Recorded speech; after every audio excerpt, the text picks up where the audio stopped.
Sekarang telah menjadi tua, tidak pernah kulihat orang benar ditinggalkan anak atau anak cucunya meminta-minta roti. Oh saudara, inilah janjiku.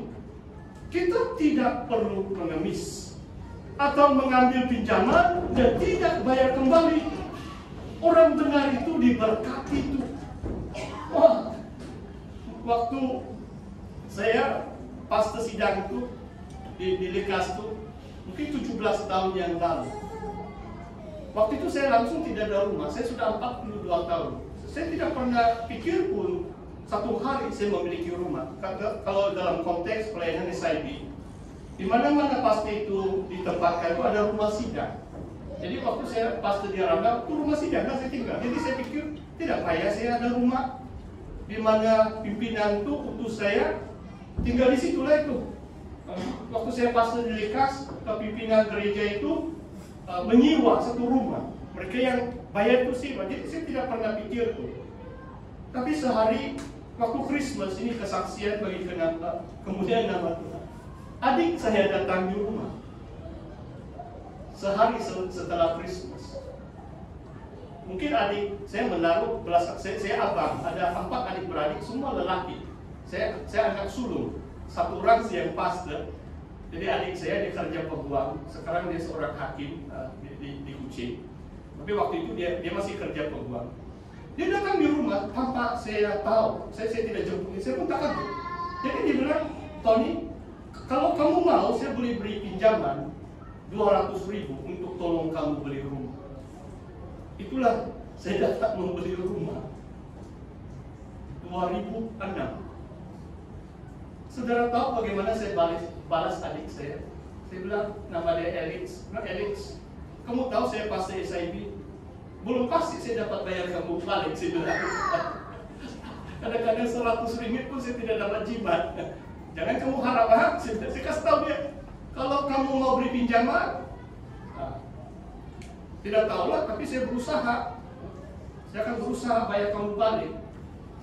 Tapi dia bilang, jangan susah. Kamu ambil saja itu, ada sedikit pinjaman dari bank. Adik saya dia bawa saya tinggal ke rumah, sebab bukan duit saya kan. Langsung saya tidak ada duit. Dia bantu saya. Dan saya sangat bersyukur, waktu saya 55 tahun, 4 tahun yang lalu, lunas saya sudah bayar kembali adik saya. Dan adik saya sangat baik, walaupun dia belum mengenal Tuhan pun. Dia tidak pernah telepon saya, Tony, bila kau bayar balik utangnya? Tiada. Haleluya. Itulah berkat Tuhan itu luar biasa. Dalam ayat ini mengatakan, tidak pernah aku lihat orang benar ditinggalkan. Tuhan tidak akan meninggalkan kita. Dia akan memberi kecukupan segala keperluan kita.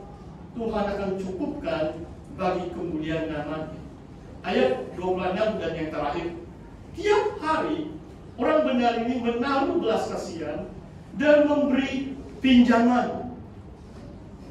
Kalau orang yang dapat memberi pinjaman, dia diberkatilah kan?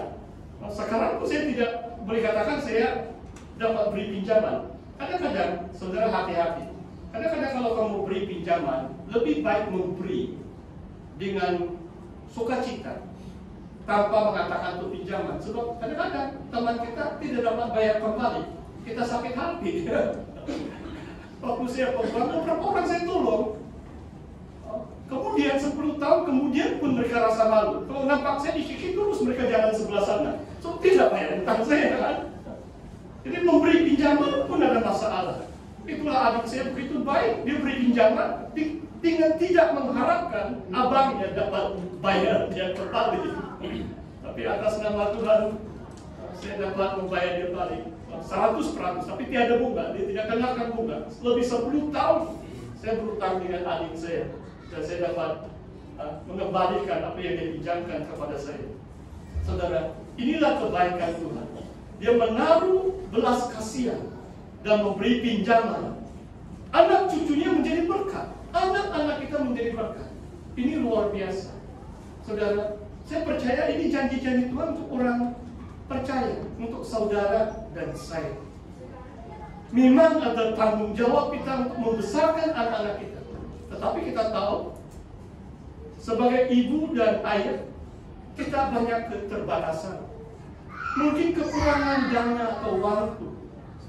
Kita serahkan semua ini kepada Tuhan, supaya Tuhanlah yang mengangkat Marwah, mengangkat mereka, supaya anak cucu kita juga akan menjadi berkat bagi bangsa-bangsa yang ada di Malaysia, bagi gereja kita, supaya di antara anak-anak kita akan menjadi hamba-hamba Tuhan, melayani Tuhan penuh masa. Saudara, kembali kepada tema utama kita, orang yang rendah hati akan mewarisi negeri. Dan saya mau akhiri dengan memberi sedikit perkongsian tentang apa itu rendah hati.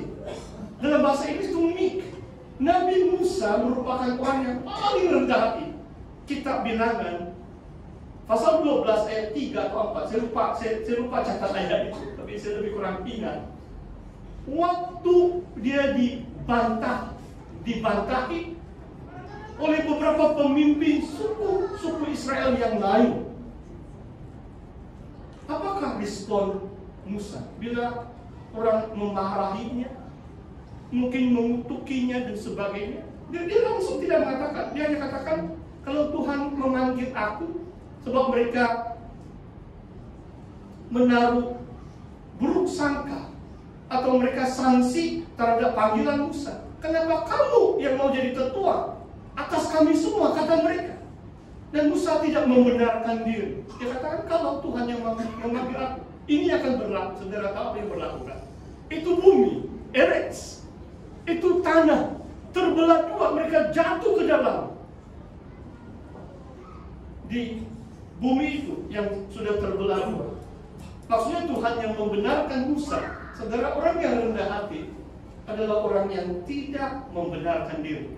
Bukan senang kita menjadi orang yang rendah hati. Kadang-kadang kita mau membenarkan diri kan.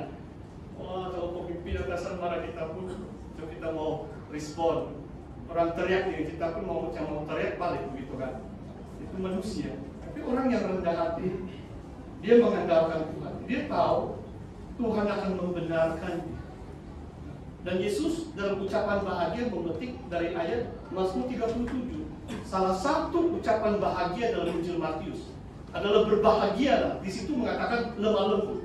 Blessed are the meek, dan mereka akan mewarisi negeri. Orang yang rendah hati akan senantiasa mengandalkan nama Tuhan. Dia tidak cepat marah, dia tidak cepat respon, dia tidak cepat melawan balik atau membenarkan dirinya, sebab dia mengandalkan Tuhan. Dia menantikan Tuhan. Tuhan yang adil. Tuhan akan membenarkan orang yang rendah hati. Demikian perkongsian firman Tuhan untuk kita pada pagi hari ini. Mari kita berdoa. Mari kita datang kepada Tuhan. Terpujilah nama-Mu ya Bapa.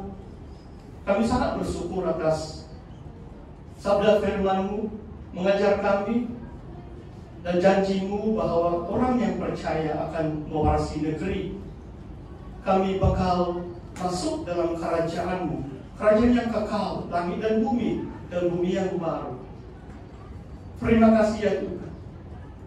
Engkau yang akan terus memberkati anak-anak-Mu, Roh Kudus-Mu yang tetap terus berkarya dalam hati kami ya Tuhan, memberi kami penghiburan kasih-Mu, teguran-teguran firman-Mu, supaya kami kembali ke jalan-jalan yang benar ya Tuhan.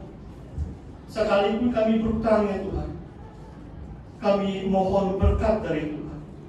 Kami dapat membayar hutang-hutang kami, pinjaman kami. Kami tidak mau menjadi seperti orang fasik yang meminjam tetapi tidak membayar kembali, tetapi sebagai orang yang benar, pengasih, pemurah, penuh dengan belas kasihan dan memberi pinjaman.